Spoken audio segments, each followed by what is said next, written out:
So yes, this is about how solar panels work. So you might have seen one of these in your house, or at least in your neighbor's house. Or if you've been to, I don't know, somewhere in the park, you've seen solar panels on top of these lights.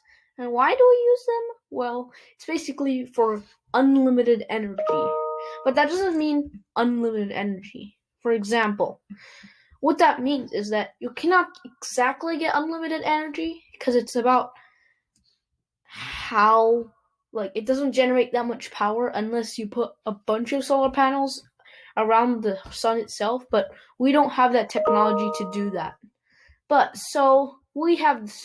yes, we only had that. So yes, here is this. This is the world's first solar panel, okay? And why it was so good? It was, well, known as a brief history of solar panels. Long before the first Earth Day was celebrated in 1970, April 22, generating awareness about the environment and support for environmental protection, scientists were making the first discoveries in solar energy. It all began with Edmond Becquerel, a young physicist working in France, who in 1833 observed and discovered the photovoltaic effect, a process that produces the voltage or electric current. Basically, this guy in 1833 found out that you could transfer the light, which is coming to us in photons, and then make it into electrons. So yes, he began registering patents for solar-powered engines in the 1860s from France to the US. Inventors were inspired by the patents of the mathematician and filed for patents on solar-powered devices as early as 1888. So yes, it wasn't Albert Einstein who invented the solar panels, but instead a guy, or not a well-known guy, called Edmund Becquerel. It was invented by him. But they didn't really make the device. They only know the concept. It's like this. You can go, you know how to travel, you know how to time travel, right? You go to the speed of light and you can time travel. But that doesn't mean necessarily that you can time travel, since it's just a theory and it hasn't been proven yet. For example, we know how to time travel, but there's no device we know or how to make to time travel. But so yes, he only invented a theory, and it was in 1888 where the first person made the solar panel, as it's shown here. Take a light step back to 1883, when New York inventor Charles Fritts created the first solar cell by coating a selenium with a thin layer of gold. Basically, selenium is a type of material, okay? A type of material. So it's basically a mineral in the sky, and it's essential for the proper functioning of your body. It's basically something which is found in your body and also found in vegetables. So basically, when light comes through a layer of gold, the gold only takes the electrons and the photons, and then the selenium distributes it and takes them apart and converts them into electrons or electricity. So basically, that's the purpose of selenium. As a matter of fact, you can find selenium in kiwi, avocado, cauliflower, broccoli, plums, and many other vegetables, and a fruit, or kiwi. So this is the first diagram, and it was witnessed by all these people, and it was all these inventors. As you can see, on here is like the thin wire, or the selenium, coated with the thin layer of gold. So when the light hits this thing, looks like it gets transferred into this copper wire, which then transfers into this little machine coil thingy, which I think gets the electricity. So this is a close-up of what they look. This is basically the inside of a solar panel. A solar panel has like millions of these, if not billions, if we're looking at like a solar power plant. So yes, this is how solar panels work.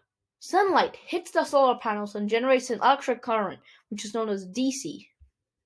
And this is then converted into AC, also known as the converter. Basically, it takes the the photons from the sun and converts it into electrons.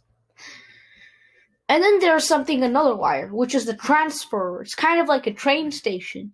And this transfers the electricity from the inverter to the electric panel or the battery where it's stored. It's like this. You take a train with people and it doesn't and there's a big room in the second station. But you can't fit all the people in the train at once. So it takes trips. That's basically the same thing with this. Any electricity not needed upon generation flows through the utility meter and into the utility electrical grid. As the electricity flows through the meter, it causes the meter to run backwards, crediting your property for excess generation. Basically, it takes a time of how much electricity is flowing. So yeah, this is the science behind the cells. The cells are comprised of many small photovoltaic cells. Photovoltaic meaning they can convert sunlight into electricity. These cells are made of semiconductive materials, most often silicon, material that can conduct electricity while maintaining the electrical imbalance needed to create an electrical field. When sunlight hits the semiconductor in the solar PV cell, step 1, the energy from the light in the form of photons is absorbed, knocking loose a number of electrons, which is then drift freely in the cell. The solar cell is specifically designed and negatively charged semiconductors, which are sandwiched together to create an electrical field. This flow is known as energy current or electricity, and the strength of the current, or it's kind of like tug of war, is then it's detected by the wires, and then it makes a calculation of how many wires that they need. So yes, basically that's how that works. Basically, in summary, sunlight hits the panels act as a converter, and there's a little thing inside there known as DC, and it converts into AC, and then with that it goes through the battery or wherever it needs to go. So yes, that's basically it. And why people don't really have solar panels that much in their houses? Because, well, solar panels are really, really expensive. They're like $30,000. And in the short term, it's better off to just pay your electricity bill than to buy solar panels for your house.